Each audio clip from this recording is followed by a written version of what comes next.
Capítulo 11. Deixe-me viver. Questão: o abortamento é um crime, qualquer seja a época da concepção? Resposta: existe sempre crime quando transgredis as leis de Deus.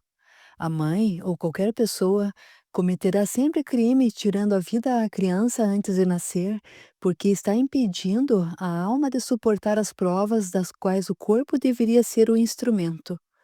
Livro dos Espíritos, questão 358, Allan Kardec.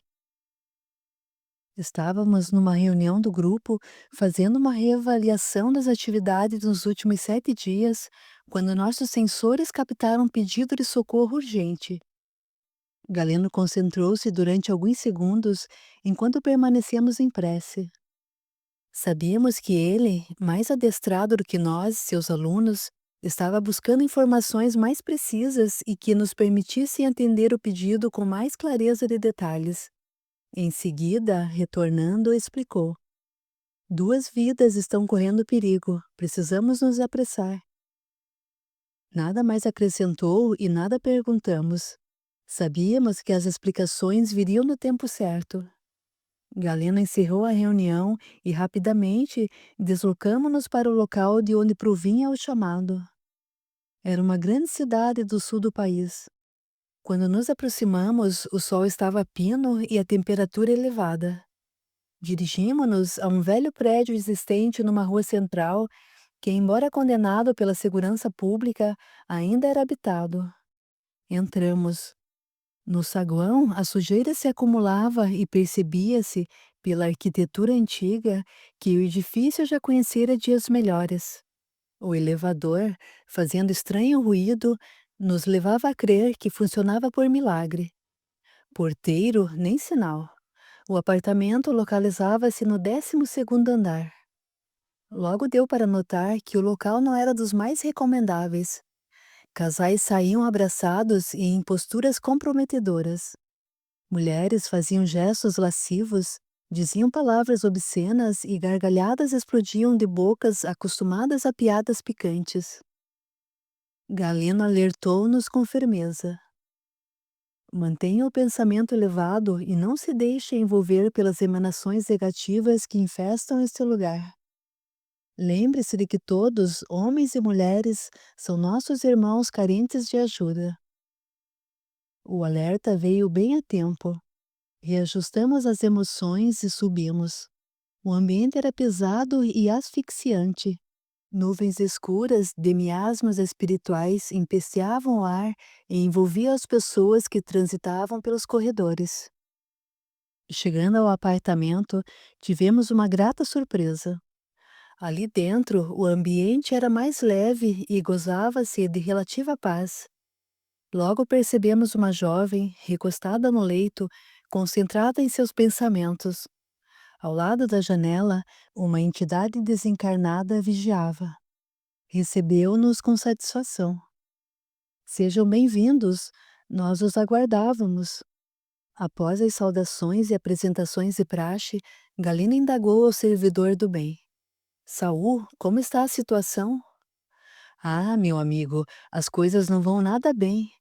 A nossa irmãzinha recusa-se a ouvir-nos os apelos e permanece firme em seu propósito de suicídio.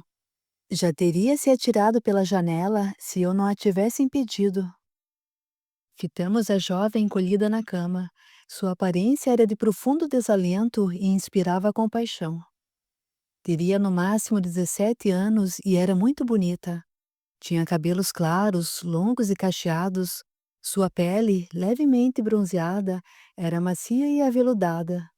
Possuía lindos olhos verdes, que no momento estavam vermelhos de tanto chorar. Aproximamo-nos dela e Galeno perguntou ao vigilante amigo: E a criança? Só Deus sabe os esforços que tem feito nosso amigo reencarnante para evitar o fracasso da sua tentativa de retorno ao corpo carnal. Inquieta-se ante o perigo que ambos correm, como é natural, e suplica à mãezinha que não a impeça de nascer, frustrando suas expectativas de vida. Só então me dei conta, com assombro, de que a jovem em questão estava grávida. Galeno examinou-a detidamente e depois, percebendo nossa sede de informações, ordenou: observem seu campo mental. Concentrei a atenção na fronte da jovem e logo comecei a perceber as cenas que se desenrolavam em seu espaço vibratório. Maria Rita era jovem, de família de classe média e frequentava a melhor sociedade. Seu pai era muito severo, dono de rígidos princípios morais. Ao perceber a gravidez indesejável, Maria Rita tentara o abortamento sem sucesso. Não procuraram médico desses criminosos profissionais, fazedores de anjos, como são chamados, porque apesar de a família ter recursos, a jovem nada possuía de seu e, evidentemente, não poderia recorrer ao pai. Procurar expulsar o intruso, tomando chás que alguém lhe afirmara serem tiro e queda. Mas, qual nada, dera murros na barriga, fizera ginásticas, pulara corda. Contudo, a indesejável gravidez persistia. Agora, como o feto estivesse muito desenvolvido, o abortamento não mais poderia ser tentado com relativa segurança. Como era previsível, seu corpo já começava a exibir alterações e logo mais ninguém deixaria de notar. Incapaz de enfrentar a situação constrangedora perante a família e a sociedade, Maria Rita considerava o suicídio como a única saída para seus problemas, a salvação para seu espírito torturado e desejoso de paz. Pobre pequena, quanta ilusão acalentava em seu íntimo! Nem sequer pensava no filho que estava esperando, nem considerava que com sua morte estava causando a morte de uma criança indefesa. Só conseguia ver o seu problema. Imediatista e desconhecendo as superiores leis da vida, a imortalidade da alma e as vidas sucessivas, só lhe interessava resolver a situação atual, o hoje, sem noção de futuro. Focalizando seu ventre, pude perceber o feto já bem formado. A cabeça apresentava-se algo desenvolvida em proporção ao corpo. Observei as mãos e os pés, os dedinhos delicados a se moverem. Os órgãos sexuais estavam bem visíveis. Seria um menino. E todo o pequeno organismo agitava-se inquieto. O espírito reencarnante, bem próximo, colado ao corpo, emitia pedidos de socorro em súplicas comoventes que a mãezinha desequilibrada não tinha condições de escutar. Dizia ele: mamãe, não faça isso. Não se mate, destruindo-me também a esperança de vida. Quero viver, mamãe. Não me abandone. Você se comprometeu a receber-me como filho do coração para repararmos nossos erros e crescermos juntos para Deus. Não me negue essa oportunidade, mamãe. Tenha piedade. Se não me quer dar seu carinho, se não me deseja a seu lado, deixe que eu nasça e depois entregue a alguém. Mas não me mate. Não quero morrer. Piedade, mãe, piedade. Deixe-me viver, deixe-me viver. E as súplicas prosseguiam ininterruptas. Senti um nó na garganta e imenso desejo de chorar. Os outros membros da equipe estavam igualmente emocionados e também não contiveram o pranto. Como nossa função era de socorristas, procurei não emitir julgamentos, envolvendo a ambos, mãe e filho, com muito amor. Perceberam? Indagou Galeno, continuando. A nossa irmã comprometeu-se a receber esse espírito em seu lar para os necessários reajustes perante a lei de causa e efeito. Agora, por medo, deseja retroceder. Sente a presença do antigo desafeto e quer recuar, fugindo do problema. Para isso, alega a si mesma a intransigência dos pais, contudo nem sequer tentou contar a eles. No fundo, a realidade mostra que ela não quer esse filho. Estávamos consternados perante o drama que se desenrolava diante de nossos olhos. Mônica indagou, procurando uma solução. Saul e o pai da criança já tentaram chamá-lo à responsabilidade? Quando a nossa amiga deu a notícia ao namorado, eu estava presente, informou Saul. Roberto é muito jovem e ficou apavorado. Alegou até que a criança talvez nem fosse dele, e desse dia em diante nunca mais procurou Maria Rita. Ela telefonou diversas vezes para o rapaz, mas ele não atendeu. Fui atrás de Roberto, tentando intuitivamente fazê-lo mudar de atitude, mas ele não captou minhas sugestões. Na verdade, parece até que já está saindo com outra moça. Depois fez uma pausa e concluiu com um gesto expressivo. Enfim, creio que não adianta contar com ele. Alberto, que tudo ouvia atentamente, meditou por alguns segundos e considerou. Quem sabe? Olha, Saul, tenho profunda confiança no ser humano e a prática nos tem mostrado que podemos ajudar a natureza das pessoas, influenciando-as de forma positiva. Não ignora essa realidade, retrucou Saul, mas, no presente caso, Roberto é de família riquíssima, muito tradicional e que não aceita a moça. E o rapaz, espírito fraco e inseguro, teme a reação do pai, que já ameaçou deserdá-lo se insistir com o namoro. Mas o fato é que não podemos ficar aqui parados. Temos que fazer alguma coisa, começar por algum lugar, exclamou César, preocupado. Galeno, que acompanhava o diálogo calado, ponderou. Todos vocês têm razão. Apesar das dificuldades de Roberto em aceitar a responsabilidade dos seus atos e do receio que tem da família, a situação pode ser revertida se contarmos com o amparo de Jesus. E ele nunca nos tem faltado nas horas de necessidade. Nada é impossível, vamos trabalhar.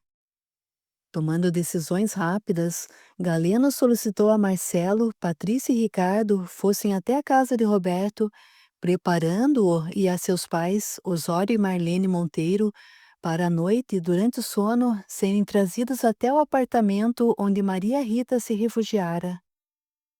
Úrias, Mônica e César Augusto se dirigiram até a casa da futura mamãe, com o objetivo de trazerem os pais de Maria Rita, Manuel e Conceição de Oliveira, em espírito, para a nossa reunião. Galeno foi tomar outras providências, enquanto nós, o restante do grupo, isto é, Alberto, Virgínia e eu, permanecemos vigilantes junto à jovem em companhia de Saul. Tínhamos a incumbência de manter Maria Rita o mais tranquila possível, bem como a entidade reencarnante, para que tudo funcionasse a contento e os resultados da reunião fossem os melhores. Capítulo 12. A reunião. Porque se perdoardes aos homens as suas ofensas, também vosso Pai Celeste vos perdoará. Se, porém, não perdoardes aos homens, tampouco vosso Pai vos perdoará vossas ofensas. Mateus, capítulo 6, versículo 14 e 15. Tínhamos ainda muitas horas pela frente, que procurávamos utilizar da melhor forma possível. Fizemos um círculo em torno da jovem e, elevando os pensamentos ao alto, rogamos o amparo de Jesus e de Maria Nazaré, mãe de todos os aflitos e, especialmente, protetora dos mais infelizes que são os suicidas. Sempre que suplicamos por ela, a resposta não tarda. Iniciamos a aplicação de energias sobre Maria Rita, com especial atenção ao organismo do futuro bebê, sob intensa chuva de bênçãos que se derramava sobre nós, iluminando o ambiente. Ao tocarem levemente no corpo da nossa irmãzinha, tais substâncias eram imediatamente assimiladas por ela e pelo feto. Logo ambos se aquietaram sob as cariciosas vibrações de amor, recursos vindos das altas esferas a seu benefício. As queixas e os lamentos foram se extinguindo e dentro em pouco, mãe e filho dormiam placidamente. O silêncio era um alívio para nossa sensibilidade auditiva, visto que o tumulto recente feito por ambos ecoou perturbadoramente em nosso plano. Com a paz que se fez, sentamo-nos para conversar enquanto aguardávamos. Desejando informações mais detalhadas, indaguei ao novo amigo. Saul, qual é a sua vinculação com esse caso? É parente de Maria Rita? Na verdade, não, Eduardo. Só vim a conhecer nossa irmãzinha há pouco tempo. Sou amigo de Viana, o espírito reencarnante. Convivi com ele na última encarnação. Trabalhamos juntos, fizemos amizade e lhe devo alguns favores. Assim, apesar de não ter grandes condições espirituais, quis ajudá-lo pela afinidade que nos une, com o que concordaram meus superiores, colocando-me no caso como vigilante. Ah, não deve estar sendo nada fácil para você, meu amigo, considerei. Tenho passado realmente momentos difíceis aqui, mas o socorro nunca falta e confio que as coisas vão mudar. Virgínia, que se conservava ao lado do leito, carinhosamente afagando os cabelos da jovem adormecida, murmurou: Ela é tão jovem ainda e com tantos problemas. Que falta faz a presença de Deus em nossas vidas? Se Maria Rita tivesse o hábito de orar, se tivesse um pouco de fé, tudo seria diferente. Fitando o espírito reencarnante adormecido ao lado do corpo, Alberto considerou: sem dúvida, a situação seria bem mais fácil. Mas já pensaram na posição do nosso amigo aqui, que nem ao menos pode se defender? Imaginaram a insegurança, o desespero de alguém que vê sua vida em perigo e que está impotente para reagir? Lúcido, percebe o perigo e nada pode fazer. Deve ser terrível. Além disso, o nosso irmãozinho está recebendo uma carga negativa extremamente pesada, proveniente das emissões mentais da futura mãe. Frágil como é, certamente está sendo prejudicado por essas vibrações deletérias que se refletirão em seu organismo.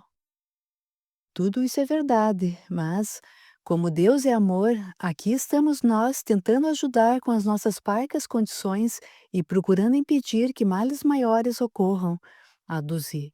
Enquanto encarnados, quando poderíamos imaginar que isso pudesse acontecer? Que houvesse seres do outro mundo agindo e se preocupando com nossos problemas, buscando soluções para nos ajudar? Que existisse uma outra sociedade invisível convivendo conosco, muitas vezes dirigindo nossos passos e nos influenciando para o bem ou para o mal? Se isso fosse do conhecimento de todos os encarnados, certamente lugares como esse deixariam de existir, ponderou Saul, referindo-se à frequência do prédio, utilizado como prostíbulo ou local de encontros, e ao barulho de música, vozes e risadas meio abafado pela distância. Como Maria Rita, moça de boa família, veio parar aqui, Saul? Indagou Virgínia, penalizada. Não tinha para onde ir. Estava desesperada e, conhecendo a reputação do local, alugou um quarto e veio para cá, acreditando que ninguém se lembraria de procurá-la nesse pardieiro. Além disso, pretendia ficar pouco tempo, pois seu objetivo era o suicídio, como não ignoram. Mas aqui ela corre grande perigo sem ajuda espiritual, considerei, pois se a polícia der uma batida, o que não é difícil acontecer, ela será presa. Aí sim, sua situação ficará preta. Porém, cá estamos nós de prontidão, e com o amparo de Jesus, nada lhe acontecerá. E assim, conversando, as horas passaram tranquilas. Com a chegada da noite, o movimento aumentou e também as gargalhadas e o burburinho dos frequentadores do local. Galeno retornara ao cair da tarde e permanecia confiante e risonho. Logo após a meia-noite, os convidados começaram a chegar. Os primeiros foram os pais de Roberto, Marlene e Osório Monteiro, assustado por estar em local estranho. Marcelo, Patrícia e Ricardo, seus acompanhantes, os acomodaram em pequena sala contígua, pedindo-lhes que aguardassem um pouco. Logo depois, foi a vez dos pais de Maria Rita, Conceição e Manuel de Oliveira, trazidos por César, Mônica e Urias. Tudo pronto. Galeno convidou a todos para se dirigirem ao quarto. Depois, aproximando-se da jovem, tocou-lhe a fronte com leve batida. Maria Rita despertou, em espírito, estranhando ver a seu lado pessoas desconhecidas. Quem são vocês? O que fazem aqui? Fique tranquila, Maria Rita. Somos seus amigos e queremos ajudá-la. A moça acalmou-se um pouco, sentando-se no leito. Nesse instante, relanceando o olhar pelo aposento, viu o namorado, que se mantinha tenso e preocupado num canto. Roberto, o que você faz aqui? Como me encontrou? O rapaz, que tal qual os outros ignorava o que estava acontecendo, ia responder, mas Galeno se adiantou, indo em seu socorro. Roberto foi trazido aqui, como os demais, para que possamos conversar e tratar de assuntos de extrema importância. Antes de iniciarmos, porém, elevemos os pensamentos ao Criador para que nossa reunião seja o mais produtiva possível e possamos atingir nossos objetivos. O nobre espírito elevou a fronte e proferiu comovedora oração que acompanhamos mentalmente. Os encarnados presentes, que não entendiam bem o que estava ocorrendo, mas percebiam a importância do momento, receberam os benefícios da prece, tornando-se mais lúcidos. Logo após, Galeno deu início à reunião, considerando: estamos aqui para decidir assuntos de extrema gravidade para este grupo. Nossa irmãzinha Maria Rita, aqui presente, encontra-se em situação desesperadora e precisa urgentemente do auxílio de todos. Com gentil franqueza, Galeno colocou às claras a gravidez da moça e o seu propósito de suicídio. A jovem, temerosa, escutando as ponderações de Galeno, chorava convulsivamente, sentindo-se descoberta. Roberto, que intimamente gostava dela, comoveu-se com seu pranto sentido, reflexo do drama que estava vivendo, e se aproximou. Maria Rita lamenta as palavras duras que proferi naquele dia e que tanto a magoaram.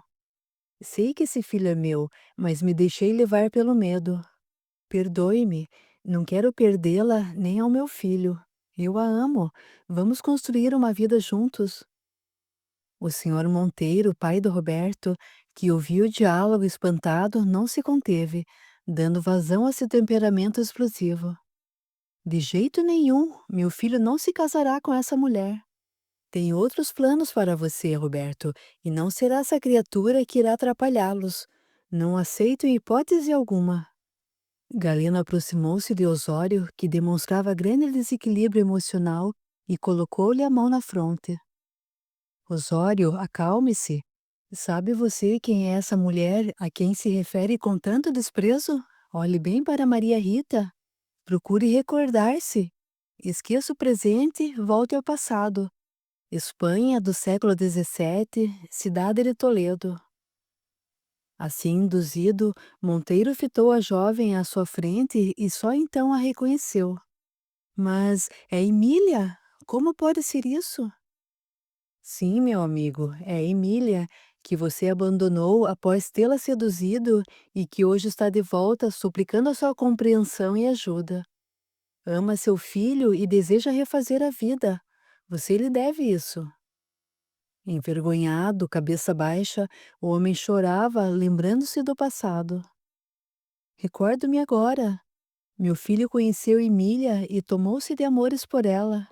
Estavam noivos e mandei matá-lo num acesso de ciúmes para evitar o casamento. Jamais meu filho poderia imaginar que, também eu, ao vê-la, ficara louco de paixão. Ela era uma jovem lindíssima e eu a seduzi, indiferente à situação de meu filho. Contudo, como tinha uma esposa e posição social que estabelecia rígidos costumes, não poderia confessar meu amor à luz meridiana do dia. Como Emília também estivesse apaixonada por mim, combinamos a morte de meu filho, que nos atrapalhava os propósitos. Certo dia, ele nos viu em atitude comprometedora e ameaçou contar à sua mãe, minha esposa, o nosso relacionamento. Como eu fosse muito ambicioso e ela a dona da fortuna, visto que eu era de família humilde, mandei matar meu próprio filho para impedir que ele nos delatasse. Mais tarde, cansado de Emília e da situação dupla que vivia, abandonei a pobre moça a destino incerto, após ter saciado meus desejos. Sim, eu confesso perante esse tribunal. Cometi o crime abominável de mandar matar Romualdo, meu filho. Nesse instante, o reencarnante indaga, aflito: quem me chama? Vendo a surpresa de Osório, Galeno explica: sim, é Romualdo, seu filho, que você mandou matar para impedir de casar-se com Emília, que você seduzira e que se tornou sua cúmplice. Ele retorna agora como neto a seus braços para os reajustes devidos. Percebe agora a grandeza da misericórdia divina? Compreende também que nossos crimes nunca ficarão impunes, mesmo aqueles que consideramos perfeitos? Que a justiça divina nos alcança sempre, onde quer que estejamos, proporcionando-nos oportunidades para a reparação de nossos erros?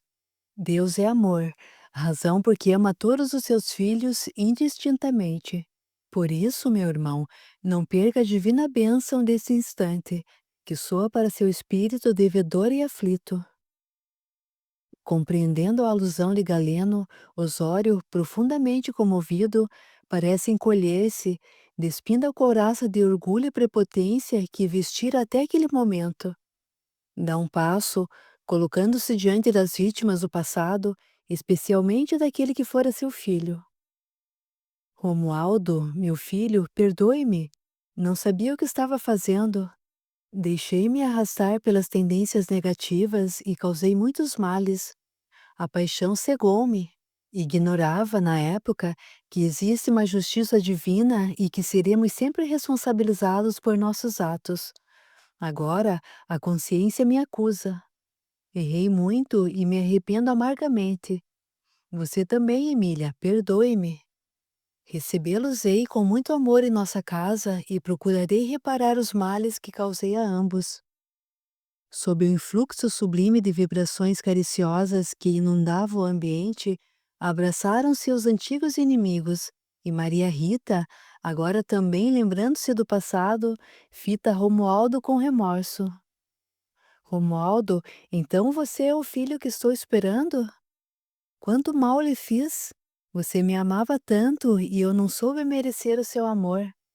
Afundei-me na degradação moral, abandonando-o por um outro homem que me era duplamente proibido, porque comprometido com outra mulher, além de ser seu pai. Além disso, tornei-me cúmplice num crime contra você. Perdão, perdão. Sim, Emília, agora compreende por que preciso nascer em seus braços? Não me negue a oportunidade de refazer o nosso relacionamento sob novas bases. Também preciso do seu perdão. Depois dessa tragédia, por longo tempo fiz tudo para prejudicar-lhe e a meu pai, tornando-me inimigo ferrenho de ambos, incapaz de perdoar o mal que tinha recebido de vocês, as criaturas a quem eu mais amava. Antes da sua volta ao corpo, porém, fizemos as pazes e nos prometemos mútua ajuda, quando você aceitou receber-me como filho para uma nova vida de redenção para nossos espíritos falidos e imperfeitos. Chorando convulsivamente, Maria Rita dizia: Perdão, perdão, não quero mais morrer.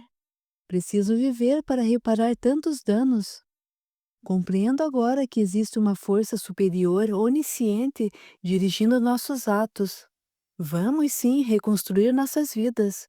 Prometo ampará-lo com muito amor e dedicação para que caminhemos juntos. Acompanhando a cena que se desenrolava diante de seus olhos, Roberto lamentou-se, soluçando. Sim, eu me lembro agora. Como pude esquecer? Eu era um servo e recebi ordem do meu amo para matar Romualdo. Foi o que fiz. Aguardei o momento propício, a hora em que ele ia tomar banho no rio. Esperei-o na trilha e o asfixiei com minhas próprias mãos. Em seguida, enterrei o corpo no meio do mato e ninguém jamais o encontrou. Meu Deus, o que fiz? Perdoe-me. Emília, Romualdo, perdoe-me. Sim, serei o pai que você precisa. Dar-lhe-ei agora a vida que antes destruí. Procurarei protegê-lo em todos os momentos para que tenha uma existência saudável e digna. Eu o prometo. O momento era de grande emotividade. Todos os participantes da reunião abraçaram-se, felizes e aliviados. Naquele instante, problemas seculares estavam sendo solucionados e dissolvidas mágoas e rivalidades. De uma forma ou de outra, os antigos desafetos reconheciam sua participação no drama ocorrido na Espanha. A mãe de Roberto, Marlene, fora a esposa traída e mãe de Romualdo. Por isso, a aversão que também sentia por Maria Rita, a Emília do passado. Ao ver o filho daquela época, sentiu-se dominar pelo amor que nunca tinha morrido. Ah, Romualdo, meu filho, você será o nosso netinho bem amado e encherá nossa casa de vida e alegria. Sob intensa emoção, abraçou a futura nora, que, em lágrimas, suplicava o seu perdão. Além de perdoar-lhe, hipotecou-lhe a amizade e proteção dessa data em diante. Os pais de Maria Rita, que também tinham sido os pais de Emília, cheios de ambição, haviam incentivado a filha no seu relacionamento com o poderoso Senhor, sendo, portanto, cúmplices. Conservaram-se um pouco afastados durante o diálogo. Depois aproximaram-se, satisfeitos por terem reencontrado a filha desaparecida e sabedores de que ela estava grávida, compreenderam toda a significação do momento, alegrando-se porque iriam ser avós. Aceitaram a sua parcela de culpa nos fatos, prontificando-se a refazer os relacionamentos, criando elos de amizade com a família de Roberto, que de alguma forma haviam prejudicado. O ambiente era de paz e alegria. Esquecendo-se das ofensas e das mágoas tanto tempo acalentadas, todos se abraçaram satisfeitos e aliviados. Nesse instante, intensa claridade dominou o quarto singelo, surgindo uma entidade de grande beleza. Era uma senhora, de idade indefinível, cuja presença emocionou a todos. Sua indumentária parecia ter sido tecida com fios de safirina luminosidade. O semblante, descontraído num leve sorriso, irradiava profunda bondade e os olhos ternos fitavam a todos com amor. Cada fio dos cabelos de neve pareciam constituídos de luz. Certos de que estavam diante de um ser santificado, os encarnados se ajoelharam ante a bênção da radiante presença. Com gestos delicados, a nobre entidade estendeu os braços como se envolvesse a todos no mesmo amplexo e sua voz soou, com acento inesquecível para eles, que reteriam na lembrança o encontro dessa hora. Queridos irmãos e amigos, mercê da infinita bondade do Pai, foi-nos concedida a dádiva deste encontro. Que ele fique gravado na consciência de cada um permanentemente, como acréscimo de misericórdia divina que nos compete aproveitar devidamente, representando aumento de responsabilidade para seus espíritos necessitados de ajuda. Soa nesta hora para todos as clarinadas do despertar, convocando-os à mudança de atitudes e de comportamentos, em face dos compromissos assumidos perante a lei de causa e efeito. Em virtude do mau uso do livre-arbítrio, as responsabilidades avultam e é chegado o momento propício para a reparação. Esse grupo aqui reunido tem se encontrado muitas vezes, através do tempo e em inúmeras etapas reencarnatórias, acrescentando novos gravames aos débitos já contraídos.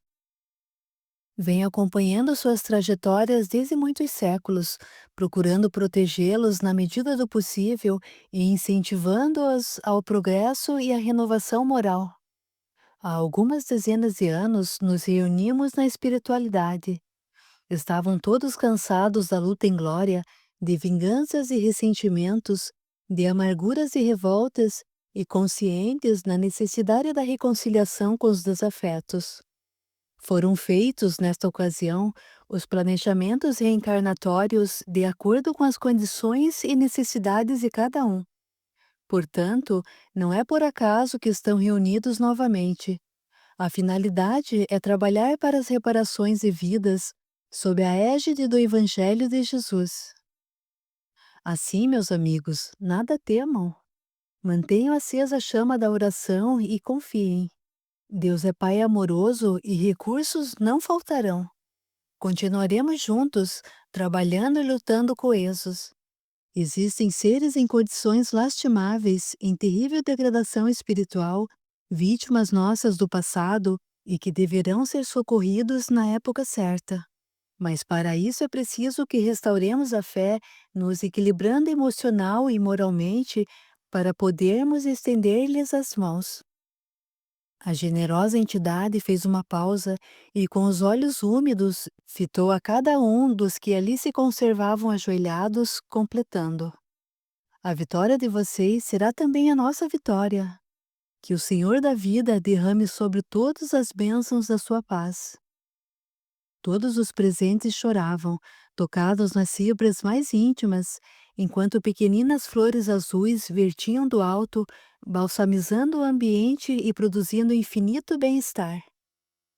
Os encarnados recebiam as palavras, proferidas com o mais profundo amor, tentando eternizá-las na mente, por reconhecerem a importância dessa hora para cada um em particular e para todos em conjunto. Sentiam-se jubilosos e cheios de energia e bom ânimo, bem como demonstravam novas e sadias disposições em mudança de vida, de otimismo e de esperança. Após o encerramento da reunião, os encarnados foram conduzidos de volta às suas casas. Ao ficarmos a sós no quarto de Maria Rita, pusemo-nos a conversar. Graças a Deus, suspirou Galeno, a reunião foi coroada de grande êxito. A equipe está de parabéns. Tudo funcionou a contento. E agora, como vai ser? Os encarnados se lembrarão do encontro e das promessas que fizeram? Indagou Virgínia. Assim espero, mas isso vamos verificar logo mais.